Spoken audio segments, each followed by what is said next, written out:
Well, hello and welcome everyone to another one of my recap videos. Now in this video, I'll be trying as briefly and quickly as possible to recap the second season of Dark Matter while alluding where necessary to the first season of the show. Dark Matter started off on its first season with 6 strangers who wake up on pretty much what seems to be like a deserted starship called the Raza. They have no memory of who they are, where they are, or how they got there. They give themselves numbers for names from 1 to 6 in the order in which they woke up. By the end of the first season, we've gotten names for each and every one of them. By the end of the first season as well, we see them all unconscious and taken into custody, except of course for 6, whom we get to realize is one Cal Varric, a lieutenant for the Galactic Authorities, tasked with bringing them all in. So I'm going to be focusing here on all the major arcs of the second season, newly introduced characters, even the ones that are gone for good, because with the introduction of alternate realities on the second season of the show, no one is really gone for good. So let's take a look at our Season 2 recap of Dark Matter.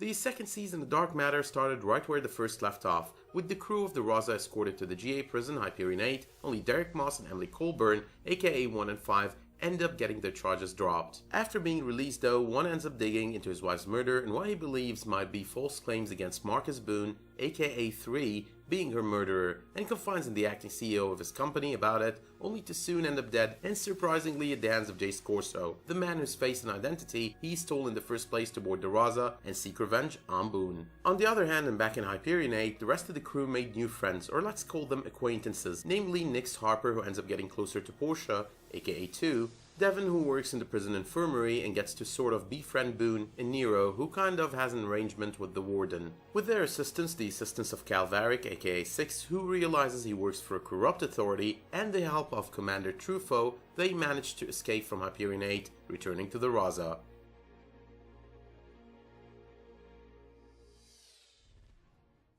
Now post their prison break, a repeatedly probed and prodded android back on Hyperion 8 ends up shutting down to repair the damage. During the shutdown though, we got to see the return of the bad old mercenary selves of 2, 3, and 4, due to a link that restores their old memories back, causing the 3 of them to forget they ever knew 5, and forget about the 3 guests who escaped Hyperion 8 with them. Emily though does manage to restore everything back to its original setting, removing the faulty link that restored their old memories. Now when they get to realize they have a choice whereby they can have their old memories back, but at the possible cost of reacquiring some of their old habits and traits, they decide they're better off never remembering their past, and continuing to be their new selves, something that changes later on for Rio.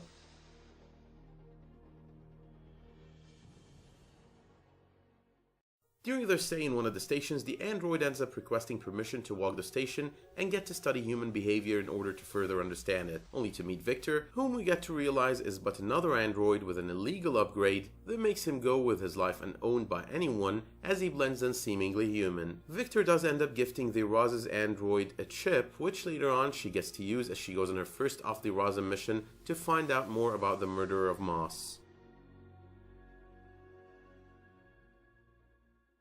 So Ferris Corporation was after a key in possession of Emily, the very same key she pickpocketed, leading to the chain of events that led to her ending on the Raza post the murder of her friends because of this key. Commander Neiman of Ferris tasks Alicia, this ruthless woman we get introduced to, with the task of retrieving the key, claiming a war is coming and the key happens to be the way to win it. Alicia in return ends up employing Nero, who steals the key for her, only for us to discover that 5 figured it out and ended up switching the key with a fake one. Now this key happens to enable its holder of accessing pockets of interdimensional space-time, or in other words, allows its holder to travel light years in the blink of an eye and apparently to jump to alternate realities and parallel universes.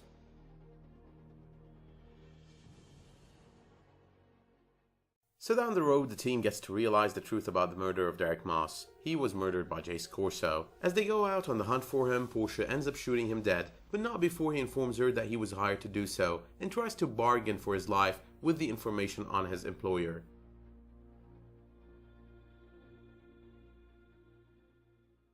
We got a decent origin story for Nix on the second season, explaining her motivations. When the crew of the Raza found it necessary to restock and realize they're short on funds, they decide to go for one of their old kind of heists, ending up targeting the drug shadow off another ship upon a recommendation by Nix. But Nyx of course had ulterior motives, rescuing her brother from the hands of the Seers. As children, both her and her brother Milo happened to have been kidnapped by Electus Corporation and were forced into participating in this experiment that aimed at figuring out if the collective human consciousness could solve problems better than computers. But the project grew bigger, and this human machine of Lynx became capable of predicting events before they happen. When an uprising had the Seers led by Handsmaid take over the project, and as the man became corrupted by power and abusive, Nyx made her escape. The crew of the Raza end up having to give Milo back to the Seers, and upon advice from Rio, Milo ends up killing himself in a cell to ensure he isn't forced into helping them anymore. But before he left the Raza, he gave Emily a quick idea about his prediction of an upcoming war, and how the crew of the Raza will make a huge difference during that war,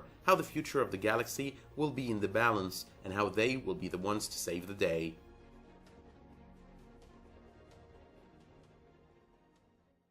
Now when the android figures out what Nero was doing on their ship and who he was in contact with, namely Alicia, the team decided to find more about the key and why she was so eager to have it. On Alicia's ship, life clone models of 3, 4, and 5 managed to hack into her systems and find out all about the card, how it could give any ship, the Raza included, a blink drive able to tap into interdimensional space-time pockets, jumping instantly to any location they want to travel to within the galaxy. The thing is, in order to get it functional, their mission had to extend from a fact-finding mission to more of a get-the-needed adapter to activate the card kind of mission. This ends up putting them in their one and only encounter with Alicia for the season, ending up with 5 securing the drive and bringing it back to the Raza. In the meanwhile, Devon didn't seem to be meant to be a regular on dark matter. Post a long conversation Nyx had with him about addiction and using, he ends up asking them to drop him off before leaving Regulus 12. He claimed he needed some off-the-ship time, only Nyx decides to join him in order to make sure he doesn't spiral down even further. Post him telling her about how he's been broken since this girl died as he operated on her while he was high. Unfortunately for Devon though, Handsmaid finds him, and when he fails to get any information on Nyx and the Raza out of him, has one of his goons end his life.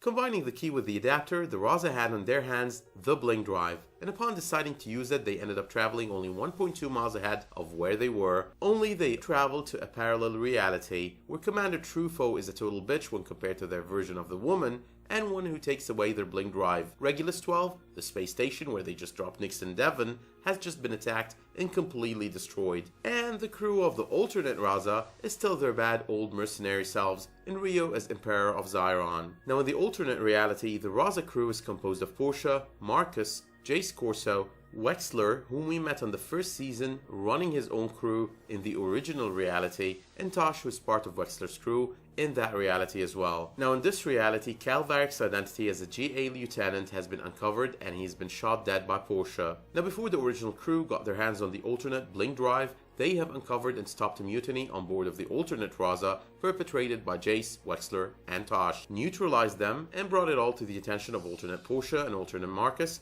who, worth mentioning here, have a thing going on.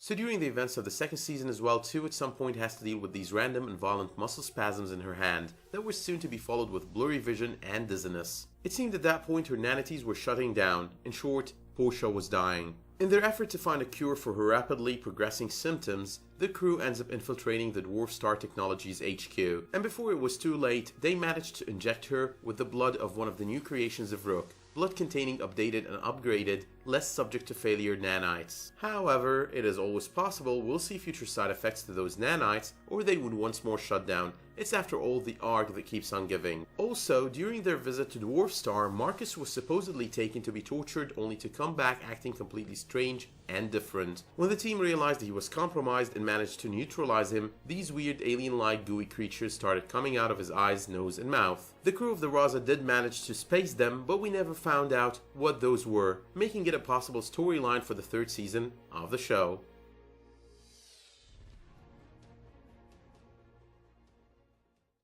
At some point, when the android seemed to be compromised by a virus, she starts having these dreams of a more human-like life with Victor every time she's on her charging pod. Ironically though, we discover later on that the virus did not initiate on her end, but it rather initiated with her simulation, the very same simulation that she's created to monitor her behavior. But this whole situation also created another complication, having 2, 3, and 4 hallucinate things that weren't real, until of course the whole situation was sorted out. The hallucination worthy of a mention here is the one with Rio, as he ended up seeing Misaki sneak onto the ship, but this time around it was not to arrest him and bring him back to Zion for execution, but rather to fight him over her blaming him for not being the strong leader Zion needs in place of his brother, something that plays a major role in his decision later on to restore his memories and claim his throne. Now, close to the time the android virus incident happened, we see 6 attempt to convince 2 that they should take on both the GA and the corporations by reinventing themselves as intergalactic police, a suggestion that would totally turn the tide of the war to come, possibly bringing Milo's prediction closer to coming true. But of course it was a matter of time before Rio made his decision to restore his memories and take back Zion, a decision that came with side effects. It turned him into this ruthless man, taking away that shred of kindness that he has built over the period of the memory wipe. He ends up contacting high-ranking Zion officers and officials, promises to help them lay waste to their enemies and win the war using the blink drive, gets in touch with his brother Hero, convinces him of how his mother was the one to have murdered their father, leading Hero to decide to abdicate the throne in his favor. Now when the time came and Hero actually ordered the arrest of his mother and her allies, who at the time included Handsmaid, right before stepping down in favor of Rio decided to kill them all, including Hero, showing that new ruthless side to him. In the process, Nyx, who has been having a relationship with Rio, discovers what has come of her brother as she comes face to face with Handsmaid and realizes as well that Rio is the one who advised him to end his own life.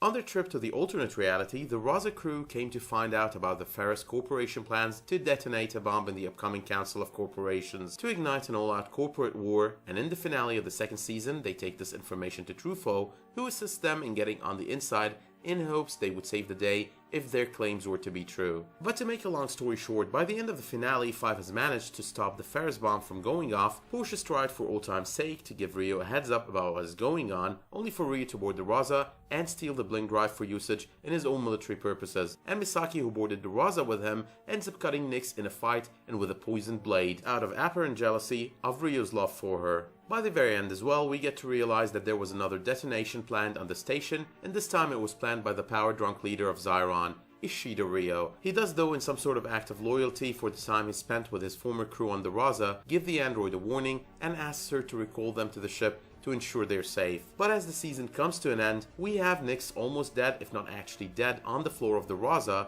and the rest of the crew on a station exploding into pieces. But with that being said, my recap has come to an end, so let me know in the comments what you thought of this recap, what you think of all the unanswered questions on the second season, including whatever creatures we saw coming out of Three's face post his visit to Dwarf Star Technologies. And remember, it would be much appreciated if you drop me a like if you like the content of this video, and if you subscribe if you want to see my upcoming reviews and theory videos on the third season of Dark Matter. I'll also be posting a second season recap of Killjoys pretty soon. But until then, thank you all for watching, and I'll see you soon.